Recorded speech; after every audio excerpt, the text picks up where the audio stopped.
में कोरोना टीकाकरण शिविर का कार्य काफी तेजी से चल रहा है, जहां अधिक से अधिक लोगों को कोरोना टीकाकरण किया जा रहा है। इसी के चलते इंदौर में नारी टीकाकरण शिविर की शुरुआत हुई, जहां महिलाओं के टीकाकरण की अलग से व्यवस्था की गई है।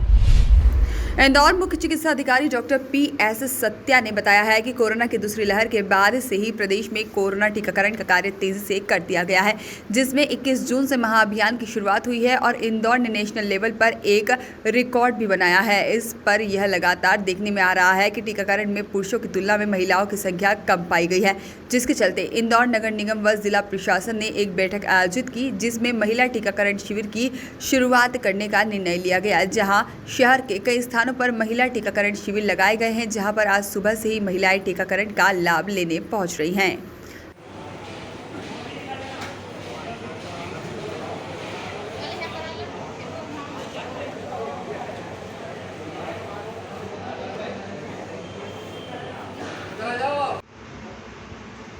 जी सर, बताइए डेडिकेटेड जो वुमेन्स के लिए सिर्फ क्या है, मुस्लिम बाहुल्य क्षेत्र में भी 6 होती है, आने वाले समय में क्या होती है? क्योंकि जो कोविड संक्रमण काफ़ी हद तक अभी बीच में जो हमारा अप्रैल मई का था काफ़ी बढ़ गया था, उसके बाद वैक्सीनेशन का भी चले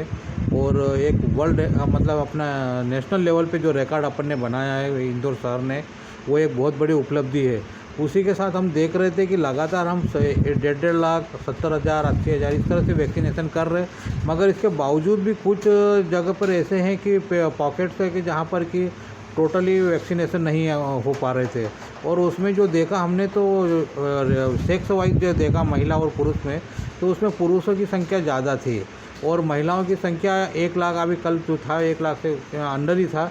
तो हमारे कलेक्टर साहब वगैरह सभी ने मतलब मीटिंग करके और ये बताया, और कभी हमारे ACS सर भी आए थे, वो उनमें ये एक मुद्दा उठा कि इसमें महिलाओं का जो है टीकाकरण कम क्यों है। तो ये चीज़ रखी कि स्पेशल कुछ पॉकेट्स ऐसा है कि जहाँ पे महिलाएं आना नहीं चाहती है या कुछ संकोच कर रहे हैं, तो इस तरह से कलेक्टर साहब के मार्गदर्शन में और कमिश्नर मैडम नगर निगम इनके मार्गदर्शन में, संदीप सोनी सर के मार्गदर्शन में एक विशेष कैंपेन चलाया है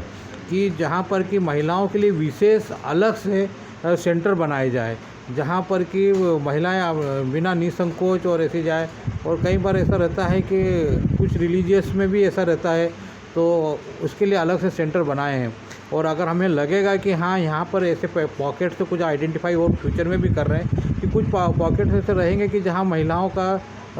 जो टीकाकरण का है वहाँ परसेंटेज कम हो रहा है, तो हम दूसरी जगह भी करेंगे उसमें। तो चूँकि अभी जो 2-3 दिन और हमारे पास टाइम है अभी कि जो महाअभियान का टाइम है, उसमें अधिकतर टीकाकरण हमारे अच्छे से हो रहा है और वैक्सीन भी पर्याप्त मिल रही है और हम लोग कवर कर लेंगे। सर, अभी जो हमारा फिगर आ रहा है उसके अकॉर्डिंग हम ये मान के चलते हैं कि जुलाई तक शायद हम 70% वैक्सीनेशन करेंगे, तो वो किस तरह से हम लोग इस प्लानिंग में है कि हम 70% वैक्सीनेशन का वो कैसे किस तरह से कर पाएंगे? एक गतिविधियाँ निरंतर हमारे जिला प्रशासन के गाइडलाइन में चल रही है कि जितने भी सेंटर्स बनाए वो जितने ज़्यादा से ज़्यादा हमने बनाए हैं उसकी वजह से हो जाएंगे। और फिर जब बच जाएंगे तो अलग से सर ने वेन्स वगैरह बनाई है कि उस पॉकेट में जाएगी वैन और पर्टिकुलर जगह जाके टीकाकरण कर देगी, और उसके बाद आधे 1 घंटे में जब वहाँ का टीकाकरण कंप्लीट हो जाएगा तो दूसरे सेशन साइट पे चली जाएगी। इस तरह से मतलब एक मोहल्ला या पॉकेट में जो रहेगा उस तरह से बनाया जाएगा और वहाँ पर टीकाकरण। तो इस तरह से मेरे को लगता है कि हम लोग जुलाई 1st वीक 2nd वीक में 100% का कहीं न कहीं ऐसा चले जाएंगे। और चूँकि ग्रामीण इलाके में भी हो रहा है, तो कुछ पंचायतें ऐसी भी रहेगी आने वाले समय में जो पंचायतें या नगर पंचायत जो है वो टोटल वैक्सीनेटेड हो जाएगी। Bureau report, voice of rights.